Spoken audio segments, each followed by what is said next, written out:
خلافت کہتے کسے؟ خلافت نام ہے حکومت الہیہ کا. اللہ کی حکومت، انسان کی خلافت. انسانی حاکمیت کفر ہے. اب جو آیت آ رہی ہے یہ بھی طویل آیات میں سے اور عظیم ترین آیات میں سے آیت استخلاف، یہ خلافت کا جو اللہ تعالیٰ نے وعدہ کیا ہے اس امت سے. وعد اللہ الذین آمنوا منکم وعملوا الصالحات، اے مسلمانوں اللہ کا وعدہ ہے تم میں سے ان لوگوں کے ساتھ جو ایمان اور عمل صالح کی شرطیں پوری کر دیں گے.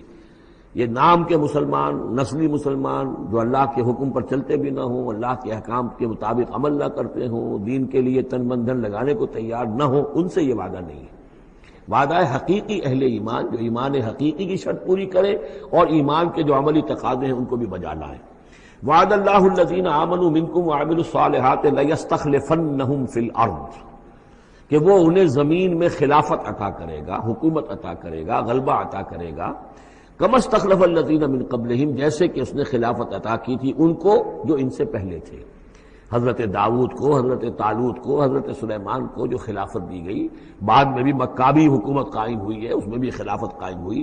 تو یہ خلافت جیسے پہلے ہم نے دی تھی سابقہ امت مسلمہ کو، ایسے ہی اے امت محمد صلی اللہ علیہ وسلم تمہیں بھی خلافت دی جائے گی، بشرطے کہ ایمان اور عمل صالح کی یہ دو شرطیں تم پوری کرو. اب یہ خلافت جو ہے اس کو تین انداز میں یہاں بیان کیا گیا ہے. لَيَسْتَخْلِفَنَّهُمْ فِي الْأَرْضِ، انہیں لازماً خلافت دے گا زمین میں، حکومت دے گا. كَمَا اسْتَخْلَفَ الَّذِينَ مِن قَبْلِهِمْ، جیسے کہ خلافت دی تھی اور حکومت دی تھی ان کو کہ جو ان سے پہلے تھے. وَلَا يُمَكِّنَنَّ لَهُمْ دِينَهُمُ الَّذِي ارْتَضَىٰ لَهُمْ، اور ان کے اس دین کو زمین میں غلبہ عطا کرے گا، قوت عطا کرے گا، تمکن عطا کرے گا جو اللہ نے ان کے لیے پسند کر لیا ہے. ظاہر بات ہے مسلمانوں کی خلافت ہے تو اس کے معنی کیا ہے؟ اللہ کے دین کا غلبہ ہے. وہ تو بات تو ایک ہی ہے، اللہ کا دین غالب، اس کے کیا معنی ہے؟ مسلمانوں کی خلافت. تو چیز ایک ہی ہے لیکن یہاں تین الفاظ لا کر اس کی اہمیت کو نمایاں کیا جا رہا ہے تین اعتبارات سے. وَلَا يُمَكِّنَنَّ لَهُمْ دِينَهُمُ الَّذِي ارْتَضَىٰ لَهُمْ، اب یہاں دیکھیے وہی لام مفتوح شروع میں فعل مضارع سے اور اس کے بعد یہ نون مشدد، یہ سارے وعدے نہایت تاکیدی وعدے ہیں.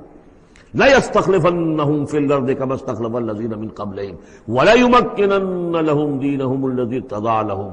واللہ نے دین کون سا ہے جو پسند کر لیا ہے؟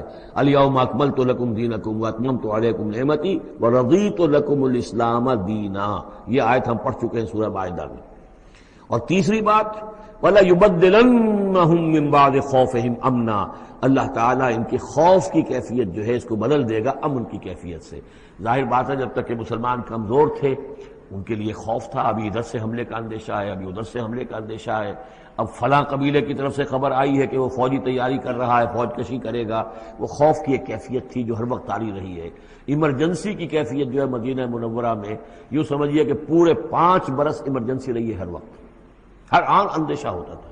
خبریں آ رہی ہیں اب ادھر سے کوئی قبیلہ حملہ کرنے والا ہے، اب یہ مکے میں کوئی ان کی ملاقاتیں ہوئی ہیں، کوئی سازش ہوئی ہے، ابھی کوئی خط چلا گیا ابو عامر راہب کا کوئی مشن ہے. یہ ساری خبریں آتی تھیں لیکن یہ کہ اب اس کے بعد وہ وقت آ جائے گا کہ ان کا جو خوف کی کیفیت ہے بدل جائے گی امن سے. یعبدوننی لا یشرکون بی شیئا، میں یہاں اس کو سمجھتا ہوں مستقبل سے متعلق. جب ایسا ہو جائے گا تو پھر وہ میری بندگی کریں گے کہ اس میں کسی شے کی شرک جو ہے گوارا نہیں کریں گے. جب تک اللہ کی حکومت نہیں ہے تو ظاہر بات ہے کچھ نہ کچھ شرک تو ہو ہی رہا ہے. اب ہم یہاں رہ رہے ہیں، پاکستان میں رہ رہے ہیں، اللہ کا دین تو قائم نہیں ہے. قانون کس کا ہے؟ اللہ کا تو نہیں ہے. تو گویا کہ ہم قومی اعتبار سے، اجتماعی اعتبار سے کفر اور شرک میں زندگی بسر کر رہے ہیں. ہاں ہمارا اپنا کوئی عقیدہ فرض کیجئے ہے بھی ٹھیک، بالکل مشرکانہ اوہام سے ہم نے اپنے آپ کو پاک کر لیا ہے اور توحید فی العقیدہ ہماری بالکل صحیح ہے. لیکن سوال یہ کہ ہم اس ملک کے شہری ہیں، اس ملک کا دستور ہے، اس ملک کے اندر جو ہے اللہ کی حکومت اور اللہ کے قانون کی بالادستی نہیں ہے. تو اس کے کیا معنی؟ ہم بھی اس کے شہری ہونے کی حیثیت سے اس میں ملوث ہیں.